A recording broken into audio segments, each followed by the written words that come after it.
Okay, we are in the midst of free agency, and we got a little guy was not arrested, trying to arrest him, got Oh, kicked off the team, and so we yeah. got a vacancy there. So, Greg, just A little just vacancy.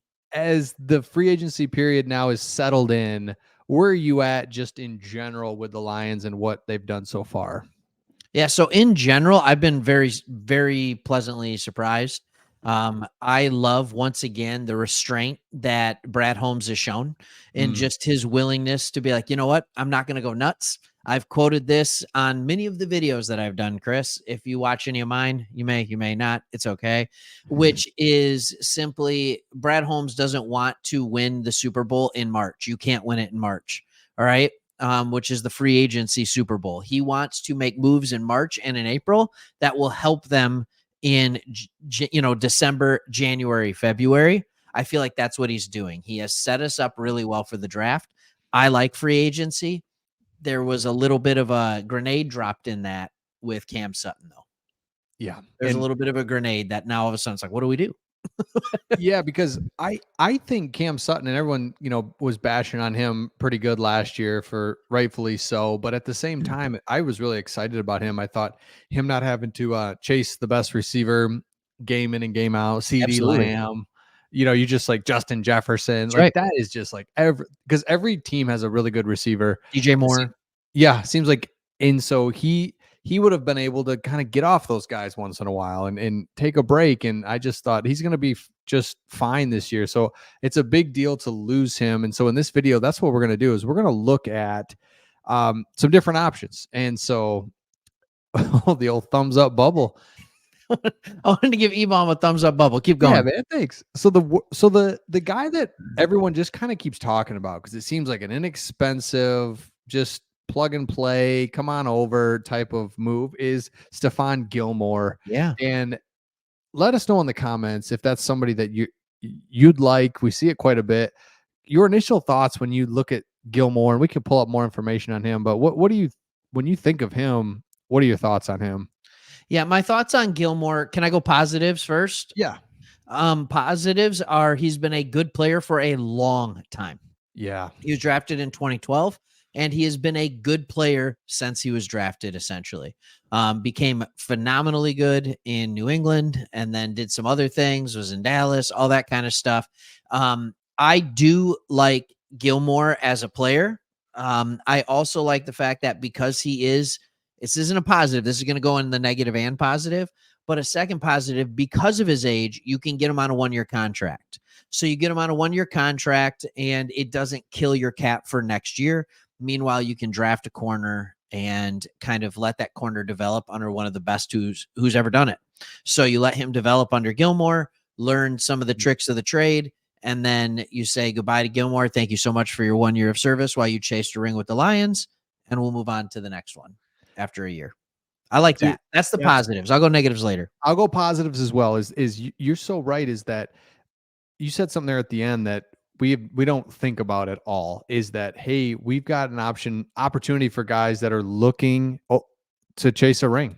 Yep. Like we are that team now. It's crazy. And so, hey, you want an opportunity 1 year, you're going to get a chance. Let's give it a shot, see what happens. You're exactly right. It's a 1-year deal. Everybody in the world knows it. So I don't know. There is negatives. We'll get to that in just a second, but let me just look at this real quick.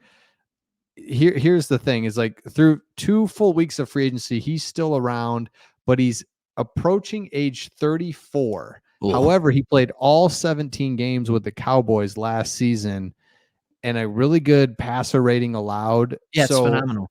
it's crazy because he is older. What are your negatives as we talk about the positives? I mean, he's not like he's playing, he's in there, he's making things happen, but he is older. What are your negatives, I guess? Well, I guess one of my negatives is I can't remember the last corner that had a successful age 34 season.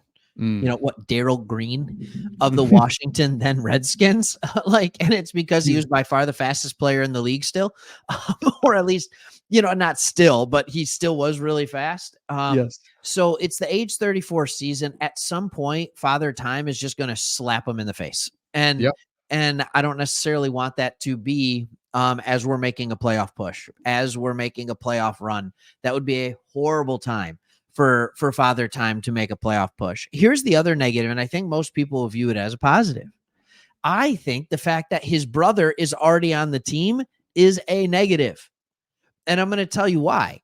Because if we sign Gilmore, we're essentially signing his brother's replacement. Like, how do you keep his little brother on the team when you bring Gilmore in?